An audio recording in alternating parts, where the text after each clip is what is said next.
So I'm Andrew Booth, and I've worked with Eric Cacioppo to build our version of the Great Ball Contraption. It's been a 4-year evolution where the first time we came to Brickworld, we saw these great mechanical devices and wanted to do that in a different way by adding all of the aesthetic elements to it and tell a story. So we've got kind of a vignette, a collaboration, a mechanical, and a mock all at the same time. So we've actually built then our version of Great Ball Contraption with several unique different types of mechanics, telling the story of the orange aliens that have invaded the city, and they're turning people into orange balls and to orange fish, the other orange part we have. And then the steampunk citizens have come out to try and defend, including our army of rabid monkeys on the bridge. So starting, we have a wave here taking the ball people across into a ball pump, which works its way down into the building that's being attacked by the aliens with our lit spaceship, which is always challenging to have lights in something that moves, because that's actually wall powered instead of battery. So we actually we had to design here a disc with aluminum foil or foil tape that has contacts that are rubbing along this disc as it spins to help create that. From there, it works its way down into an Archimedes screw at the back, up into our clock tower where time is going crazy, into our flip-flop with the 2 different slides and ways down, and then back into repeating the cycle. Okay. And you can see the different designs. All of the steampunk figures and all of the mechanisms are named after children and family friends, with, of course, the Victoria and steampunk spin to them.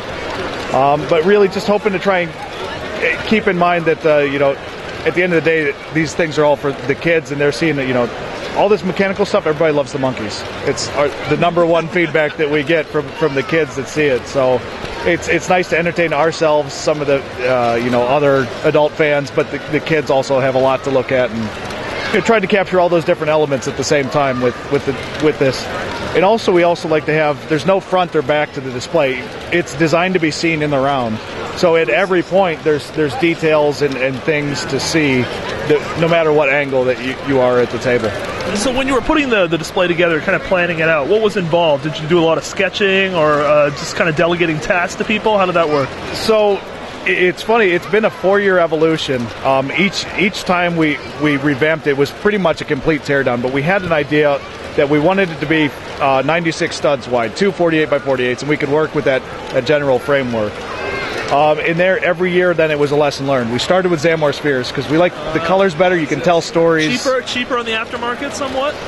Maybe they used to be. Now you can get these. Have been re-released in the friend sets. You can get these cheap now. Okay. So we worked with the Zamor spheres. They have a lot of challenges involved. The Great Ball Contraption guys have been a tremendous help in getting us to get these things working and answering questions, even here and then after this over the phone and in email.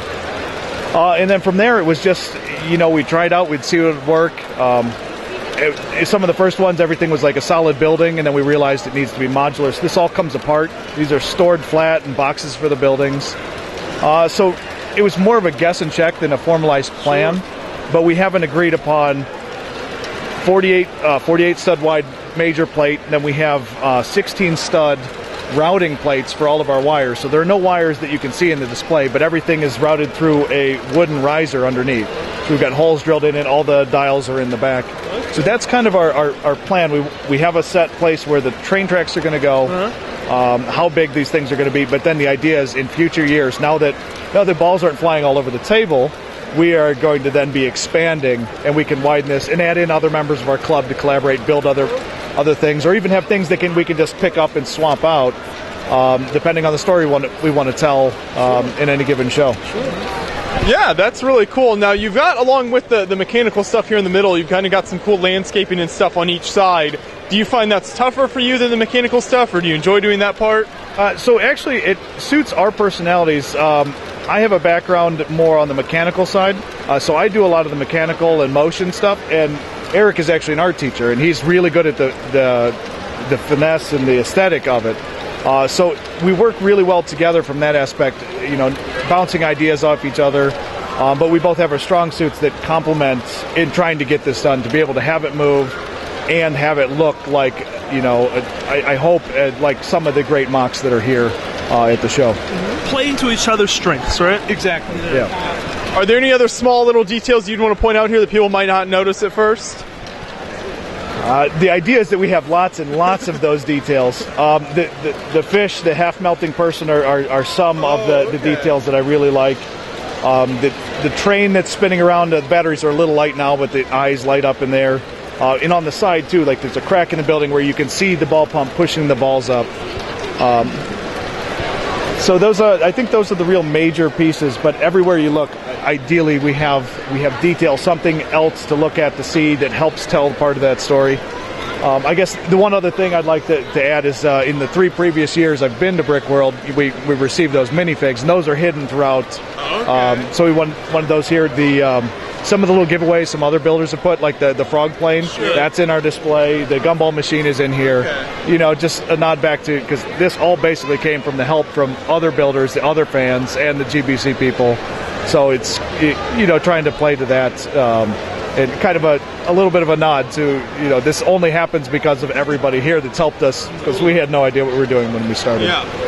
So when you're putting a display together like this, I often find that will run into like a sort of a struggle getting certain elements. Was there a particular part or series of parts that you had a really hard time sourcing? No, because we tend to work with, we'd like to buy things. Everything can look good, but it really looks good when you have a lot of them. So we'll tend to find a part that's unique, and then that we have a lot of, and then build to that. From the mechanics standpoint, we're kind of light on motors, because some of the motors are a little hard to come by right now. They've been very popular on Lego. So if we burn out more than 2, we're going to have to beg. But for the most part, there's nothing that comes to mind that's been really hard to source. Trying to build with mostly from our collections without having to go really crazy and buy lots of stuff. And maybe even use your collection as a creative restraint. Building within it forces you to come up with creative solutions. Exactly. Yeah. If I've got a lot of rubber band holders, there's got to be a way that this can do something interesting. And everybody has a lot of rubber band holders. Very true. Awesome. Yeah. Well, that's really cool. Thanks for taking us through that. Appreciate it.